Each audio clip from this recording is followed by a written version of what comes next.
Hi friends, welcome to RR சமையலறை. இன்றைக்கி நம்ம பாவக்காய் புளிக்கூட்டு எப்படி பண்ணுறதுன்னு பார்க்கலாம் வாங்க. அதுக்கு 1/2 கிலோ பாவக்காய் எடுத்து ரவுண்டாக கட் பண்ணிக்கோங்க. ஒரு கைப்பிடி அளவு சின்ன வெங்காயம், ஒரு பச்சை மிளகாய், 3 டீஸ்பூன் குழம்பு மிளகாய்த்தூள், 1/2 டீஸ்பூன் காஷ்மீரி சில்லி, 1/4 டீஸ்பூன் மஞ்சள் தூள், தேவையான அளவு உப்பு, 1 டேபிள் ஸ்பூன் வெல்லம், ஒரு சின்ன எலுமிச்சை சைஸ் அளவுக்கு புளி ஊற வச்சுக்கோங்க. இப்போ சட்டி வச்சுட்டு சட்டி சூடானது 2 டேபிள் ஸ்பூன் நல்லெண்ணெய் ஊற்றுங்க.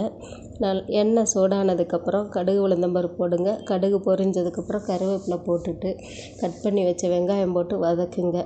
வெங்காயம் வதக்கும் போதே 1/4 டீஸ்பூன் மஞ்சத்தூள் போட்டுட்டு கூட்டுக்கு தேவையான உப்பு போட்டு நல்லா வதக்குங்க.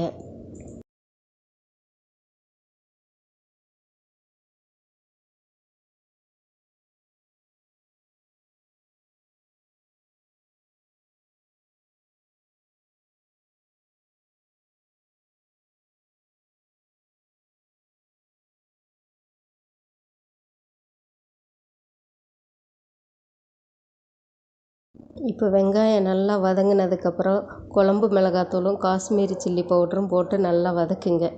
எண்ணெய் கொஞ்சம் பிரிஞ்சு வந்ததுக்கப்புறம் பாவக்காவை போட்டு நல்லா 4 கிளறி விட்டு மூடி வச்சுருங்க.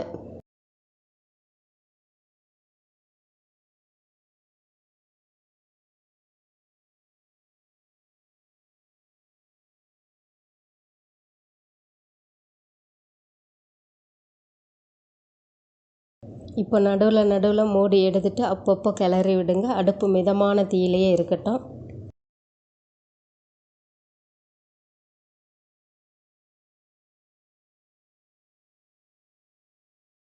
இப்போ பாவக்காய் பாதி அளவு வெந்துருச்சுங்க. இந்த பதத்தில் கரைச்சி வச்ச புளி தண்ணி ஊற்றி வெல்லம் போட்டு நல்லா கிளறி விட்டு ஒரு 10 நிமிஷம் மிதமான தீயிலே வேகட்டும்.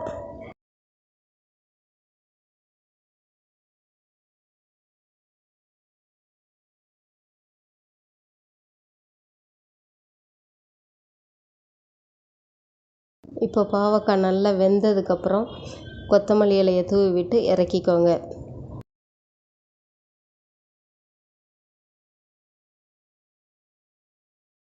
பாவக்காய் கூட்டு ரெடி ஆயிடுச்சுங்க. இந்த ரெசிபி உங்களுக்கு பிடிச்சிருந்தால் லைக் பண்ணுங்கள், ஷேர் பண்ணுங்கள், சப்ஸ்கிரைப் பண்ணுங்கள். தேங்க்யூ.